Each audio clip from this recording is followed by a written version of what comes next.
Assalamualaikum warahmatullahi wabarakatuh. Waalaikumsalam. Bismillah, alhamdulillah, wassalatu wassalamu ala rasulillah, wa ala alihi wa sahbihi mawala, amma ba'da. Terima kasih teman-teman semua telah hadir meluangkan waktu di malam minggu ini di seri terakhir diskusi akhir pekan spesial 95 tahun Nahdlatul Ulama. Jika di seri pertama kita ngobrolin tentang bagaimana pendidikan luar negeri mendorong terciptanya santri intelektual, di seri kedua kita berbicara soal santri yang berjihad di ranah sains dan teknologi. Nah, di pertemuan atau di seri terakhir ini kita akan berbicara tentang salah satu persoalan yang belakangan ini sangat banyak dibicarakan, kaitannya entah itu dengan munculnya geliat ekstremisme, radikalisme, dan seterusnya. Dan tema yang akan kita diskusikan malam ini adalah tentang santri diaspora dan misi moderasi beragama. Dan akan menemani kita berdiskusi, akan kita ambil ilmu dan pengalaman dan insight-nya adalah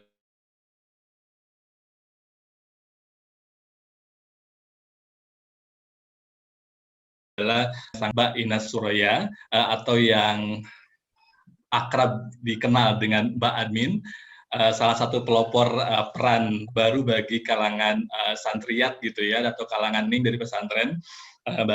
Yang kemudian kita kenal juga menjadi salah satu aktor penting terciptanya pesantren virtual Ngaji Ihya.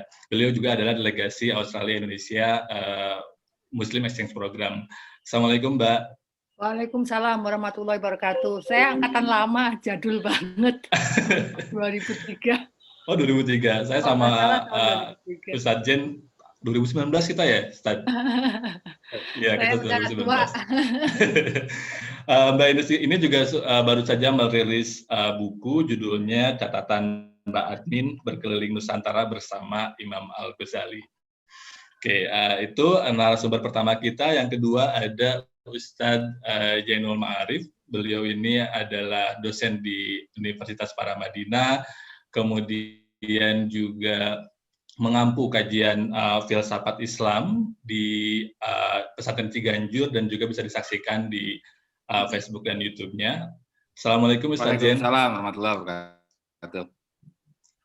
Alhamdulillah, terima kasih Ustaz Jen sudah meluangkan waktu untuk hadir malam ini. Dan terakhir ada Ibu Siti Rofiah yang juga adalah dosen di UIN Wali Songo Semarang, terutama kemudian ekspertisnya di bidang hukum dan gender. Beliau juga aktif di Lembaga Studi Sosial dan Agama ELSA Semarang dan juga mengajar atau ngabdi di Ponpes Al-Falah Salatiga. Assalamualaikum, Mbak Rofiah. Waalaikumsalam, Mas Irfan. Assalamualaikum semuanya. Alhamdulillah.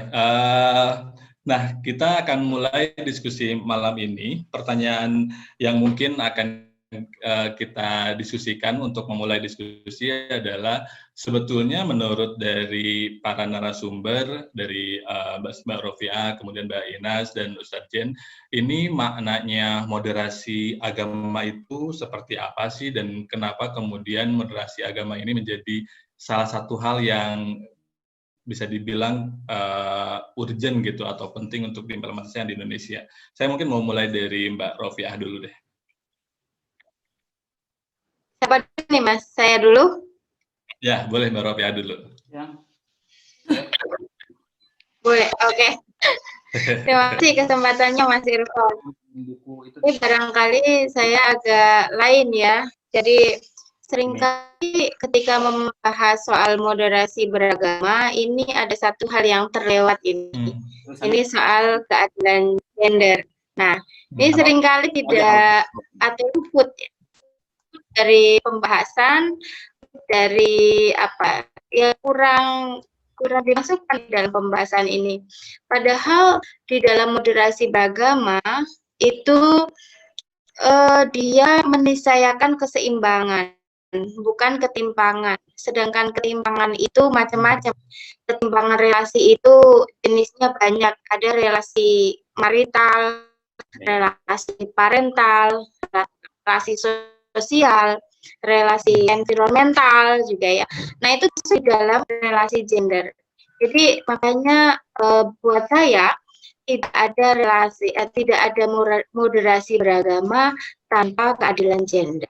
Jadi keadilan gender itu bagian yang harus ada ketika seseorang mengklaim dirinya moderat, maka dia harus berlaku adil misalnya, itu indikatornya. Ketika dia mengklaim moderat, maka dia tidak boleh melakukan hal-hal yang didasarkan atas nilai-nilai ekstremitas, sedangkan patriarki itu bagian dari ekstremitas. Itu dulu. Wah, ini menarik nih, patriarki adalah bagian dari ekstremitas nih.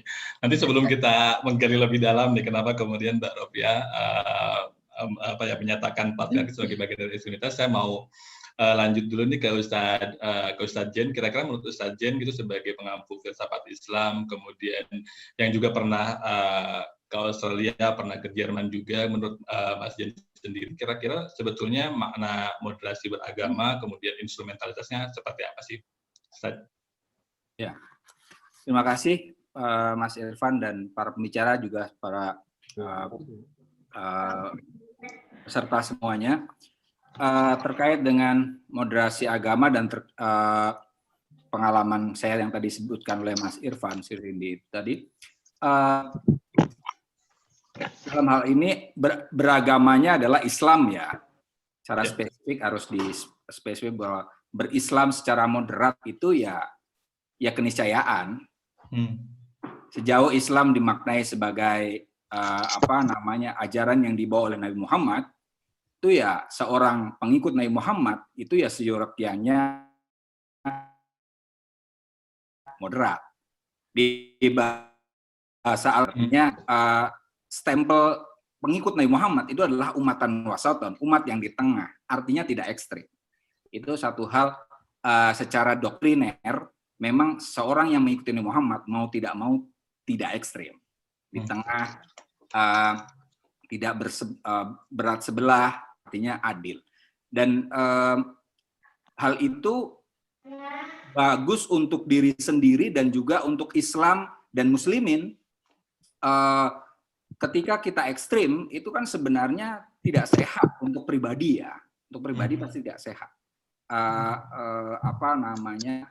Terlalu kaku. Orang yang terlalu kaku itu kan nggak asik. Untuk diri sendiri pun sebenarnya nggak asik. Untuk orang sekitar pun pasti tidak asik. Apalagi ke orang yang tidak dikenal, itu jauh lebih tidak asik lagi. Orang yang ekstrim, tidak luas. Moderat dalam hal ini jadinya luas. Ketika tadi ya diungkapkan bahwa dalam hal ini karena ini santri diaspora ya, memunculkan diri sebagai muslim yang moderat, apalagi di luar negeri, itu menjadi sangat penting, apalagi di Eropa ya. Saya tempo hari membaca buku, udah diterjemahkan ke bahasa Indonesia, judulnya Pergulatan di Dunia Kontemporer, karya Karl W.S. Ernst Mizan. Ini ada pernyataan yang menarik menurut di sini, yang mendorong kita mau tidak mau menunjukkan Islam yang moderat. Di halaman masih pendahuluan, halaman 10 Romawi itu disebutkan, tugas edukasional yang dihadapi para spesialis kajian Islam sungguh tidak kecil. Di satu sisi ada di sana ketidaktahuan dan wasangka yang begitu besar tentang Islam di belahan Eropa dan Amerika, yang kini justru diperparah oleh tragedi mengerikan WTC kemarin. Di sisi lain, ada banyak ekstremis di negara-negara Muslim yang menggunakan bahasa Islam untuk membenarkan aksi kekerasan massa yang brutal. Di sini disebutkan, di Eropa itu sebagian itu orang citra negatif Muslim itu citranya sudah sangat negatif. Jadi di sini mereka baru sampai tataran memanusiakan Muslim di mata non-Muslim. Jadi anggapnya Muslim itu manusia atau bukan ya gitu. Ada ketidaktahuan yang luar biasa, pandangannya minim. Tapi ya alhamdulillah itu paling tidak ini ditulis awal-awal ketika WTC 2011 berarti ya, 2011 betul. Tapi seperti yang kita kemarin 2019 Mungkin Mas Irfan ngalami, kita sama-sama datang ke beberapa SMA di Australia gitu ya. Saya pribadi nanya tuh ke beberapa anak-anak SMA di sana. Saya Muslim, gimana pandangan kamu tentang Muslim? Gitu kan? Apakah Anda melihat bahwa Muslim itu teroris? Oh enggak. Mereka ternyata alhamdulillah loh. Mereka pandangannya enggak, itu kan cuma media aja. Itu anak SMA. Jadi alhamdulillah sekarang dari apa yang ditulis oleh Ernst ini sudah mulai tidak menjadi suatu hal yang mengkhawatirkan di paling tidak Australia kan bagian dari dunia Eropa juga ya. Itu alhamdulillah. Jadi saat ini kita sebagai Muslim itu ya tadi untuk mengungkapkan sejauh mana urgensi moderasi itu ya menyelarasi kita sebagai pengikut Nabi Muhammad satu. Menyelarasi kita adalah mengikuti ajaran Islam. Kemudian juga mendamaikan diri. Yang ketiga adalah ya menjaga nama baik Islam di kalangan di seluruh penduduk dunia ini. Itu. Terima kasih. Ya, terima kasih Ustadz Jen. Tadi menarik sekali bahwa sebetulnya moderasi agama juga menjadi penting karena itu bisa selain mendamaikan diri kita juga bisa membantu kita untuk memperlihatkan sebetulnya Islam itu seperti apa, terutama bagi mereka yang dalam tanda kutip salah paham terhadap Islam itu seperti apa. Nah, terakhir nih ke Mbak Ines, pandangannya Mbak Ines terkait moderasi beragama atau moderasi Islam atau Islam moderat di Indonesia ini seperti apa, Mbak? Oke, makasih Mas Irfan. Ini rumah saya dekat masjid ya. Ini lagi azan, nggak apa-apa ya masuk ya? Nggak apa-apa. Jadi saya dari dulu tuh saya nggak tahu punya rumah itu selalu dekat masjid. Jadi kalau azan selalu masuk gitu. Jadi terima kasih Mas Rizwan. Saya akan coba menjawab kali ini dari sisi saya saya mau menjawab dari sudut pandang saya sebagai aktivis media sosial ya Mas ya. Karena kan saya diundang salah satunya selain sebagai alumni MEP juga sebagai admin di belakang Ngaji Ihya. Jadi menurut saya memang saat ini gerakan untuk mengajak untuk moderasi beragama itu penting karena beberapa tahun belakangan ini kalau Anda seperti saya yang aktif di media sosial itu kecenderungan orang-orang yang berlebih-lebihan dalam beragama itu sangat luar biasa gitu ya. Jadi dan ini fakta seperti ini sebenarnya bisa dimengerti karena rata-rata kalau saya amati mereka ini adalah orang-orang yang baru kenal agama gitu ya. Jadi kayak semacam euforia gitu kan. Kemudian mereka mengikuti kajian dengan sangat menggebu-gebu.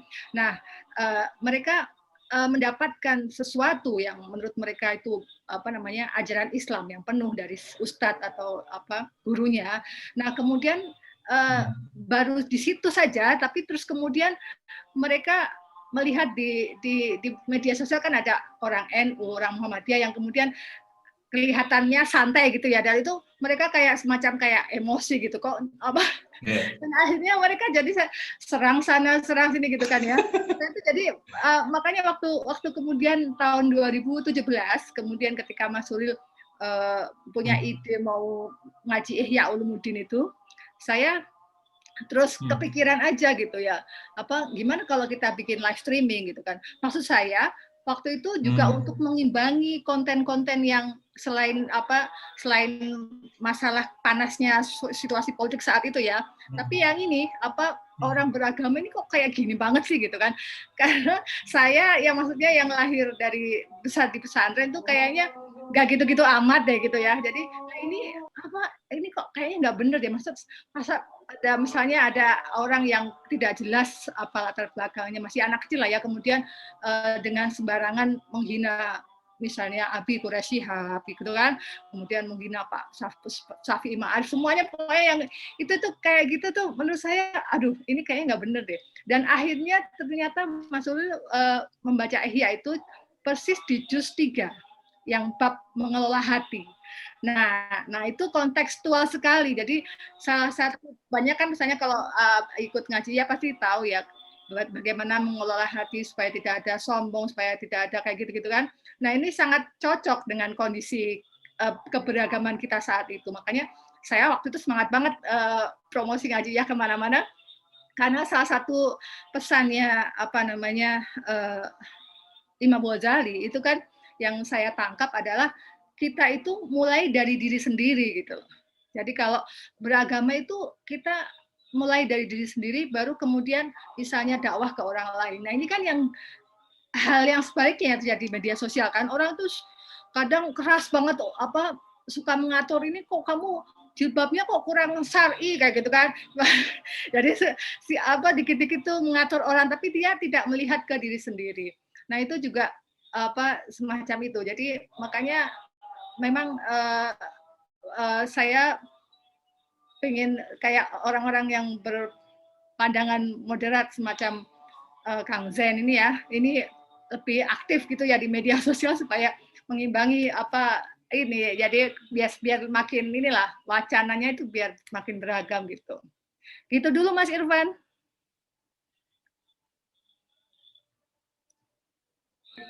Ini juga sama, di rumah juga dekat masjid juga nih Mbak. Jadi sekarang lagi azan, agak masuk juga.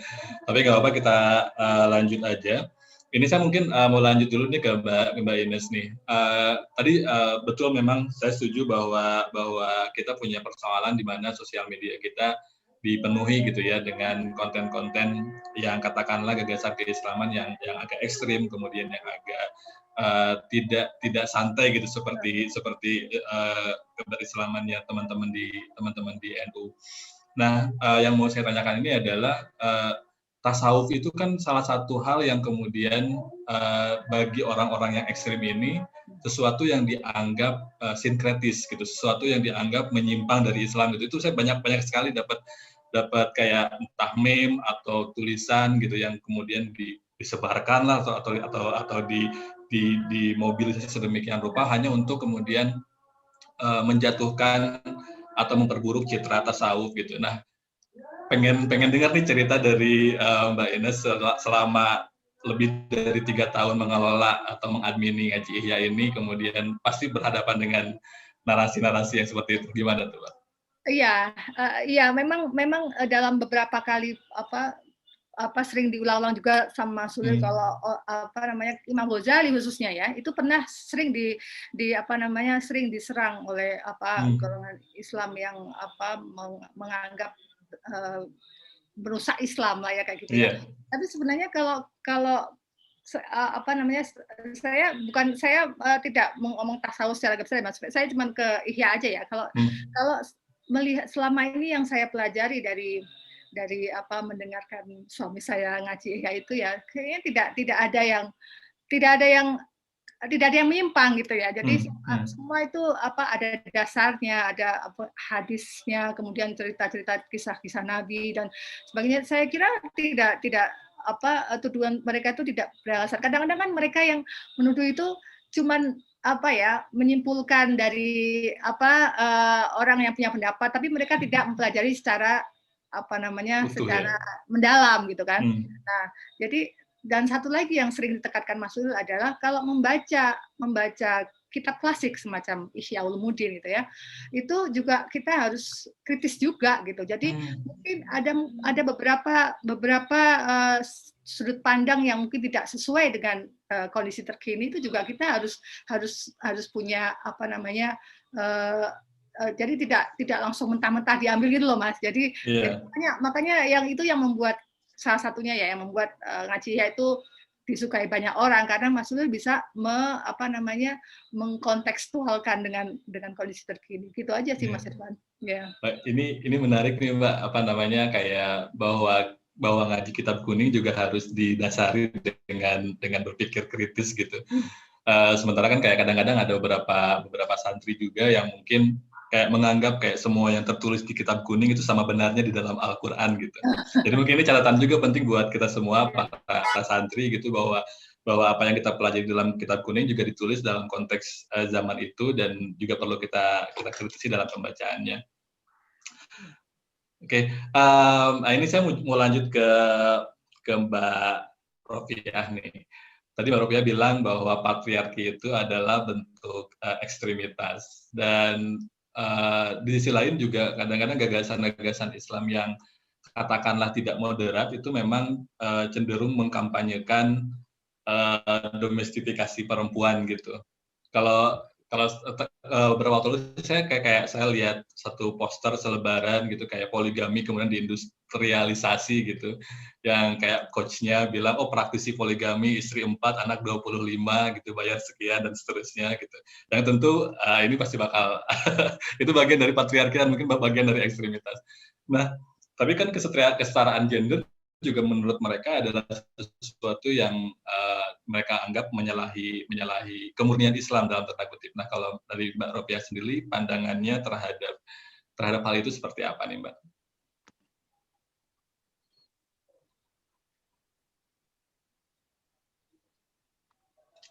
Halo Mbak, masih mute? Ropiah masih mute itu mic-nya. Coba. Mic-nya belum di unmute. Nah, sip. Iya. Maaf Mas Irfan, yang terakhir tadi agak terputus gimana?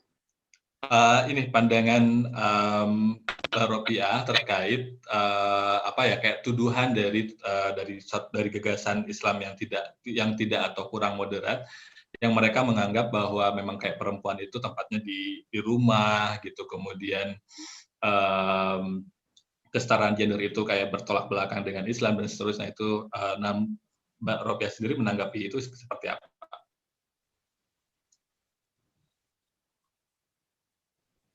Iya, tadi Pak Zen tadi ya, saya sangat setuju sekali. Ini berkaitan dengan apa yang mau saya sampaikan. Tadi dikatakan bahwa yang namanya Islam itu ya sudah pasti moderat sesungguhnya gitu ya.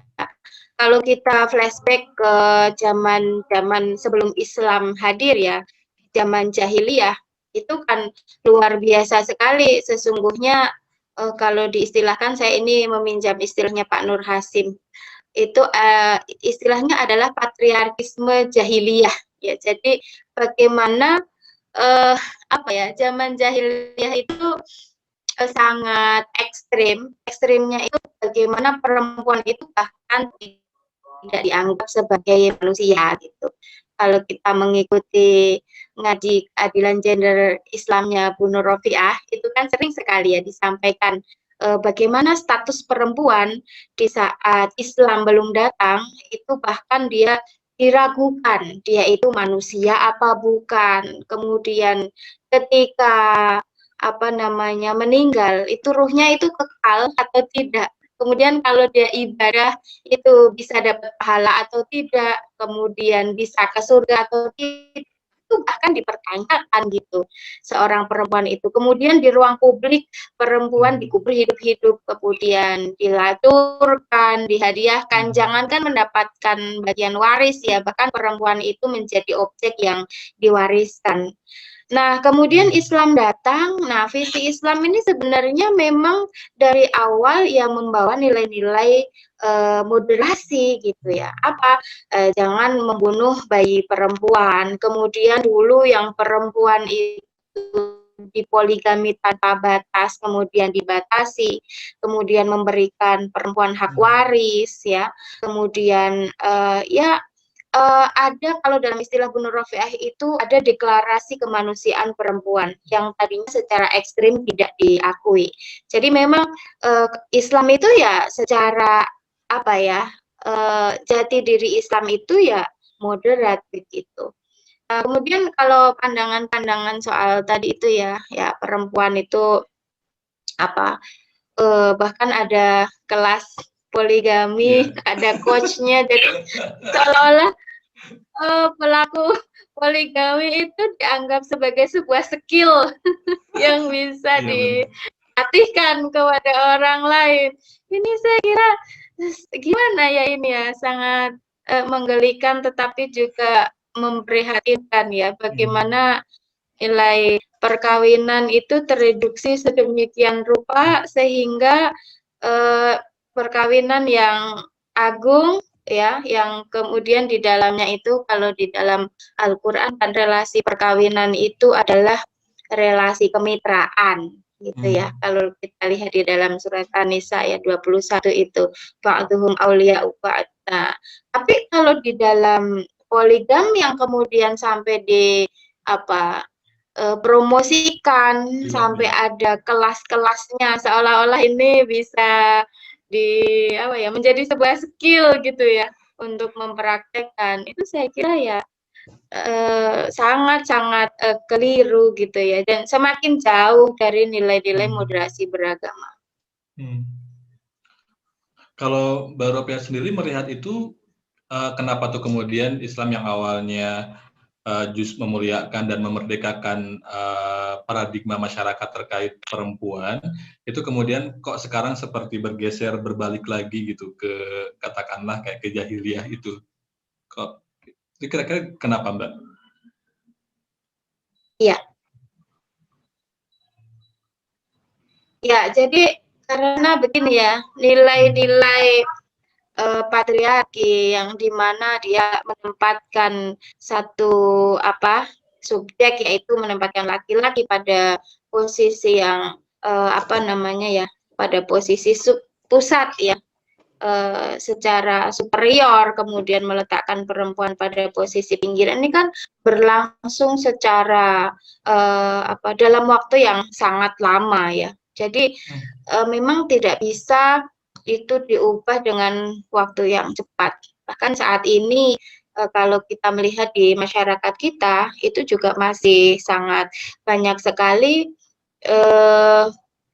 hal-hal di sekitar kita yang memang itu merupakan wujud dari nilai-nilai patriarki. Jadi kenapa sampai sekarang itu masih terjadi? Karena memang itu sudah sangat menyejarah dan butuh waktu dan juga upaya yang sangat luar biasa agar bagaimana kemudian tercipta relasi yang lebih adil di antara laki-laki dan perempuan. Ya. Wah, ini menarik banget pembahasannya. Jadi memang persoalannya kompleks dan panjang banget ya, Mbak Ropia, sehingga kemudian membuat tafsiran atas kesetaraan gender di dalam Islam tertutup oleh patriarki yang mendarah daging gitu mungkin ya. Iya. Oke, ini selanjutnya nih ke dan Ustaz. juga Mas Irfan. Sedikit lagi Mas Irfan. Yap, boleh. Di samping soal ini ya, soal budaya yang memang sangat lama sekali ya, ini juga tidak bisa dilepaskan dengan teks ya. Jadi berbagai teks-teks agama yang memang kalau ditafsirkan secara literal ya, dengan istilahnya dengan tidak menggunakan pendekatan-pendekatan yang lebih progresif, itu memang kemudian banyak sekali yang hasilnya itu mendiskriminasi perempuan gitu. Nah, padahal kalau dilihat secara lebih dekat lagi dengan cara pandang baru yang tentu lebih adil, tentu dengan berpegangan pada prinsip-prinsip moderasi ya, itu akan menghasilkan tafsir yang lebih humanis gitu. Nah, kalau kita melihat ya sekarang ini kan banyak juga tawaran-tawaran baru di dalam menafsirkan teks-teks agama, sehingga itu lebih sesuai dengan pesan-pesan utama di dalam Islam yang sangat menekankan keadilan, kesetaraan gitu ya. Misalnya Pak Udin dengan qiraah mubadalahnya itu kan sangat menarik sekali ya. Dan juga Bu Nur Rofiah itu juga sangat menarik, yang mengatakan bahwa setiap teks Al-Quran tidak ada yang salah gitu, tetapi bagaimana kita memahami itu yang butuh kejernihan dan juga pendekatan-pendekatan yang lebih detail gitu. Teks Al-Quran tidak ada yang salah, tapi tafsirannya itu yang kita butuh kejernihan hati agar kemudian tiba pada kesimpulan yang relatif lebih mendekati kebenaran gitu ya, Mbak. Oke, saya lanjut ke Ustadz Jen. Ini pertanyaannya juga mirip. Jadi salah satu yang juga jadi sasaran tembak nih dari pemahaman yang cenderung tekstual gitu adalah filsafat, termasuk juga filsafat Islam. Itu saya ingat banget pernah dapat lagi-lagi kayak postingan dan selebaran gitu kayak meme, dan di situ disebutkan bahwa salah satu pekerjaan yang diharamkan dalam Islam adalah menjadi filsuf. Terus juga saya sering dapat pertanyaan juga, sering dapat ya pertanyaan bahwa hukumnya filsafat dalam Islam seperti apa gitu. Bahkan ketika saya tempat ngajar dasar filsafat nih di kampus juga mendapat penolakan karena mereka menganggap bahwa filsafat ini takut membuat mereka jadi ateis gitu, singkatnya seperti itu. Nah, ini Ustadz Jen sendiri sebagai pengampu filsafat Islam sekarang lagi mengampu Ishaul Ulum ya dari Al-Farabi. Itu gimana nih Ustadz Jen menanggapi anggapan bahwa filsafat bertentangan dengan Islam? Terus kemudian bagaimana Ustadz Jen kemudian menjawab anggapan tersebut? Terima kasih Mas Irfan. Al-insanu ada jahilu. Ini sebenarnya gitu ya. Manusia itu adalah musuh bagi sesuatu yang dia tidak kuasai, tidak ketahui. Nah, terkait dengan anggapan bahwa filsafat itu dilarang, semacam itu. Suara saya jelas nggak, Mas? Jelas. Itu makanya periode pertama saya mengampu filsafat di pesantren Cibilangi itu saya mengkaji Fathul Maqal karya Ibnu Rushd. Fathul Maqal pasal penentu fitakrir yang menjelaskan tentang baina syariah wal hikmah minal ittisal, bahwa antara filsafat dan syariat Islam itu terkait satu yang lain. Itu memang sengaja saya sebelum sekarang mengkaji Ihsaul Ulum, semester lalu itu saya mengajarnya buku Ibn Rushd ini. Di sini dijelaskan secara gamblang betul sebenarnya hukum berfilsafat. Ya, ngomongnya kan fikih ini ya. Yeah. Artinya bukan filsafat, tapi berfilsafat. Hukum berfilsafat. Fi'lul falsafah itu, karena kalau ngomongin haram, halal, atau itu kan fikih, ya kan? Yeah. Fikih itu kan berurusannya dengan tindakan, af'alul mukallafin, ya kan? Nah, kemudian yang dibahas adalah berfilsafat itu boleh atau tidak. Ketentuannya ada 5 kan? Semua pada dasarnya adalah mubah. Ya. Sampai mubah itu boleh ya. Sampai ada dalil yang menyatakannya dilarang. Oke. Nah di situ kemudian sebelum memutuskan hukum sesuatu kan perlu dijelaskan dulu. Sebenarnya filsafat itu apa? Nah Ibn Rushd perlu diketahui oleh pendengar semua adalah bukan sekedar filsuf, tapi beliau adalah qadhi qudhat, hakim agung madhab Maliki ya. Intinya Sunni beliau. Beliau bukan sekedar filsuf, bukan sekedar dokter, tapi juga pakar hukum agama. Makanya kemudian beliau sangat otoritatif untuk menjawab pertanyaan seperti tadi. Boleh tidak sih berfilsafat atau haram atau tidak?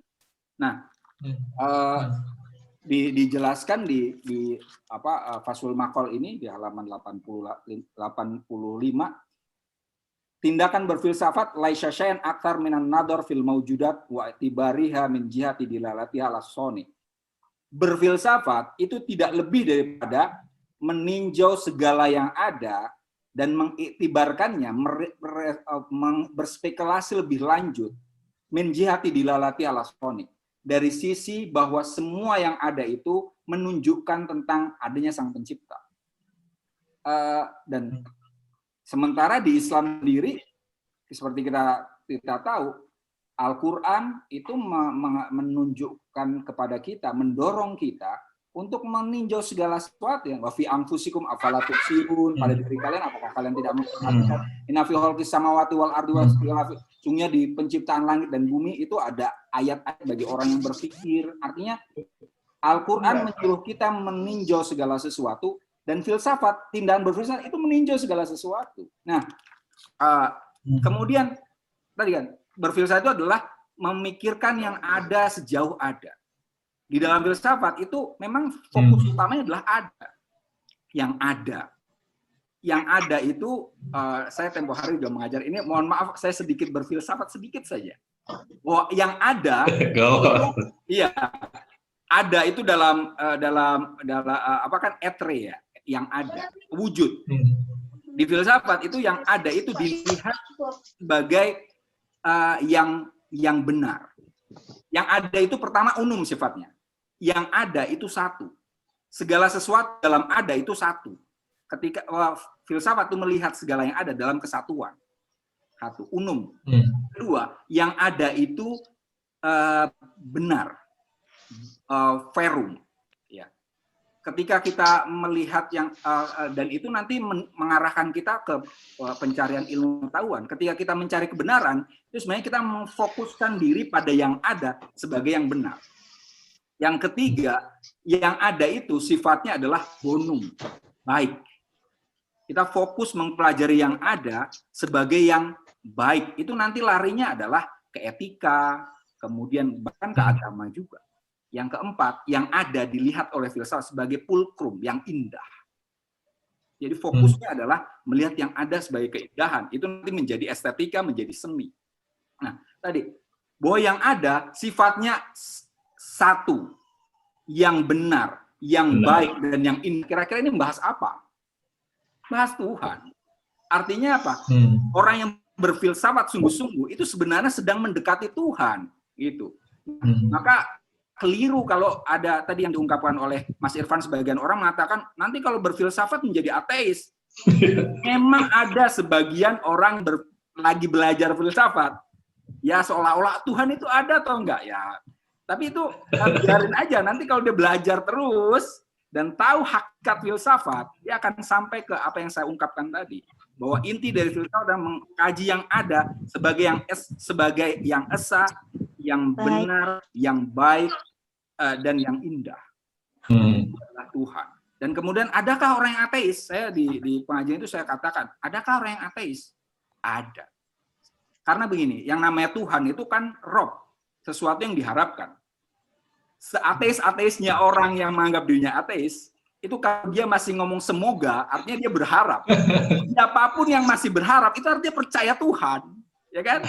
Artinya gini kan, kalau misalnya seandainya ada seorang mengaku ateis, kemudian dia berada di lautan, di tengah laut, pakai perahu, kemudian ada gelombang, dan dia masih berharap semoga badai ini berhenti. Artinya dia mengafirmasi adanya kekuatan yang melampaui dirinya. Dan itulah Tuhan. Artinya sebenarnya tidak ada orang yang ateis. Kalau ada orang yang mengaku aku ateis, ya belajar lagi gitu. Jadi justru saya tekankan bahwa kalau kita belajar filsafat, justru Anda akan jauh lebih dekat kepada Tuhan. Karena tadi justru mendekati Tuhan dengan cara yang mencintai kebenaran, mencintai kebaikan, mencintai keindahan. Dan itu adalah semua manifestasi Tuhan. Dan dengan belajar filsafat nanti orang akan jadi moderat. Nanti tapi nanti.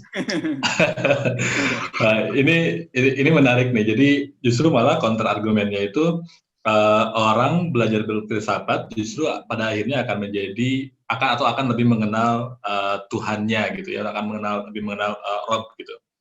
Nah, sebelum pindah ke narasumber yang lain, saya mau lanjutin lagi nanya ke Ustadz Jen.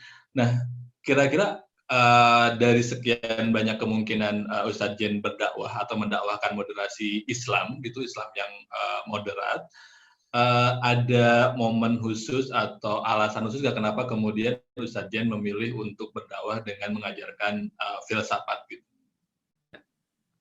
Begini, Mas Irfan dan kawan-kawan semua.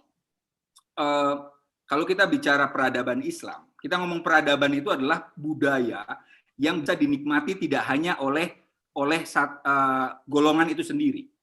Artinya budaya yang berkontribusi bagi masyarakat luas, tidak hanya budaya tersebut. Itulah jadi peradaban. Kalau kita mau bicara tentang Islam, di titik mana Islam itu bisa memberikan kontribusi banyak ke orang yang tidak percaya Islam sekalipun, di filsafat, Mas. Artinya kalau kita mau bicara peradaban Islam, fokusnya itu justru di filsafat. Karena ketika ada filsuf-filsuf, itulah merekalah yang memberikan pelajaran kepada bangsa-bangsa lain. Sebut saya misalnya Ibnu Sina, Ibnu Rushd itu memberi inspirasi kepada Eropa, ya, itu sebagai contoh. Nah, artinya filsafat adalah salah satu core penting di dalam Islam yang memberikan kontribusi besar kepada dunia, kepada umat manusia secara umum. Seyogyanya kita Muslim, ya, kalau kita mendambakan Islam yang solihun likulli zaman wa makan dan berjaya, ya kita harus selalu ingat bahwa ada core peradaban kita yang harus ditopang, ya kan? Harus kita lestarikan. Celakanya seperti yang tadi Mas Irfan ungkapkan, sebagian umat Islam malah membenci filsafat. Kemudian kenapa di pesantren, ya kan? Itu juga sama. Saya basic saya pesantren, orang pesantren, ya kan? Kemudian saya kuliah S1, S2, S3 saya filsafat. Kemudian saya pengen kembali ke pesantren dan berharap ada filsafat di pesantren, gitu loh. Selama saya pesantren itu paling ketemunya logika, mantik, dan itu pun masih cara belajarnya pun kayak baca kitab biasa, bukan cara berpikir.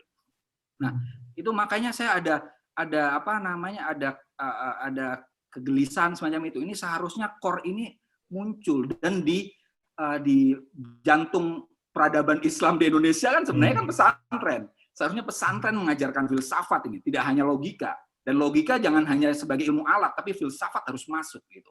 Nah, alhamdulillah nih di sini pesertanya ada lurah pondok pesantren Ciganjur ini, Mas Faik Falahi ada di ngikuti ini. Tadi saya ngelihat, saya ngobrol-ngobrol gitu, dan pesantren Ciganjur nih kan didirikan oleh Gus Dur. Gus Dur adalah orang kosmopolit, ya kan? Nah kemudian seyogyanya pesantren Ciganjur itu juga dikenal publik dengan baik.